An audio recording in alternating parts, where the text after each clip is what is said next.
Ancelotti turned 65 last month, but retirement is not on his mind. The seasoned coach recently extended his contract with Real Madrid until June 2026. I'm not sure when I'll stop. Perhaps only when Real Madrid gets tired of me will I consider what to do next. Ancelotti humorously replied at the Gaffoni Film Festival in Salerno. In the previous season, Ancelotti was invited by the Brazilian Football Federation to lead their national team. However, the Italian strategist ultimately chose to renew with Real Madrid. Besides Brazil, the Italian national team also sees Ancelotti as a potential candidate. Nevertheless, the 65-year-old coach isn't interested in managing a national team. I don't want to become a national team coach, simply because I enjoy the day-to-day work at the club level. It's the job that brings me the most emotions, shared Ancelotti. Yet, those emotions aren't always pleasant. Coach Carlo Ancelotti faces urgent tasks. Life without Toni Kroos, integrating Kylian Mbappe, Endrick's adaptation, and other challenges. Firstly, Ancelotti must find a place for Mbappe in the Los Blancos lineup. Mbappe's recent presentation at the Bernabeu, which attracted over 80,000 Real Madrid fans, wasn't his best version.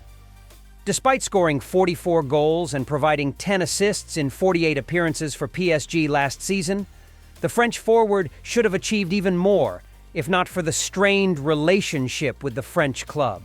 The recent Euro 2024 was also disappointing for Mbappe. Moreover, a broken nose injury during the tournament in Germany left the 25-year-old player less than fully fit. Ancelotti's task is to help Mbappe regain top form. However, accommodating both the French newcomer and Vinicius Jr., who also prefers the left wing, presents another puzzle.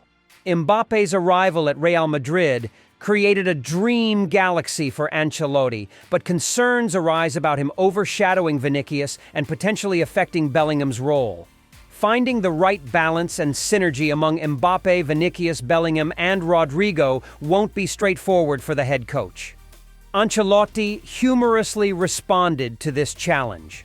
Let's wait and see. I'll find a spot for Mbappe somewhere in the Real Madrid lineup. Perhaps Mbappe will take on the number 9 role, similar to Euro 2024. Next, Ancelotti must carefully handle young talents like Endrick and Arda Güler in a dressing room filled with big egos. Acquiring exceptional young talents is one thing. Helping them realize their full potential is another. In the upcoming season, Real Madrid will have 2 of the world's most promising gems, Endrick and Arda Güler. The latter is entering his second season at Bernabeu after limited contributions in his debut season. However, Ancelotti excels at managing such situations. During the celebration of their La Liga and Champions League double in the 2023-24 season, he hinted that Güler would play more in the upcoming campaign. The talented Turkish youngster could alternate with Rodrigo as a right-sided forward in the 4-3-3 formation or drop deeper to play as a midfielder. Meanwhile, Endrick's task will be to replace Mbappe as the central striker. The young Brazilian forward will come on whenever the French star needs rest, or if Mbappe shifts back to the left wing in Vinicius' absence. Last season, Joselu performed admirably as a super sub, scoring 17 goals despite limited playing time, 2,097 minutes. From the bench, Endrick will have ample opportunities to learn and adapt to life in Spain.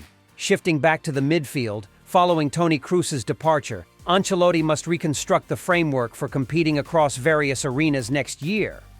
If Real Madrid continues with the 4-4-2 formation featuring a diamond-shaped midfield, theoretically, Federico Valverde could seamlessly fill the void left by Toni Kroos. On the opposite side, Eduardo Camavinga or Luka Modric would play, while Jude Bellingham remains in an advanced position, and Aurelien Tchouameni holds a deeper role. However, Ancelotti will need to reconsider Bellingham's position if he decides to switch to a 3 midfield formation. Speaking of Jude Bellingham, Ancelotti holds him in high regard. Bellingham is a phenomenon, In terms of genetics, he possesses the qualities of a champion. Training can enhance and supplement, but you need the right genetic makeup to truly become a champion.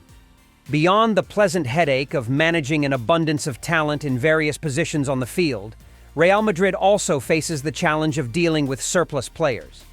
Modric and Lucas Vázquez have extended their contracts, but the futures of Andriy Lunin, Jesus Vallejo, and Renier at Real Madrid remain uncertain. Lunin initially agreed to extend until 2029, but is now reconsidering due to multiple offers.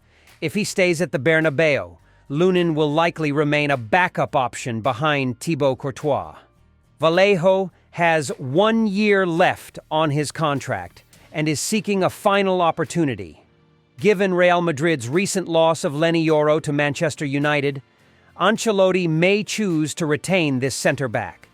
Meanwhile, 22-year-old Brazilian midfielder Renier is likely to continue on loan to another club after stints at Dortmund, Girona, and Frosinone.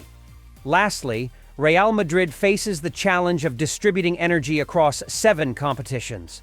In the 2024-25 season, they will be the only team from Europe participating in 7 tournaments: La Liga, Copa del Rey, Spanish Super Cup, Champions League, UEFA Super Cup, FIFA Club World Cup, and the Continental Cup. This marathon will span from August 14th, 2024 to July 15th, 2025, with 72 matches taking place across 3 continents. Managing physical resources effectively will be a difficult task for Coach Ancelotti.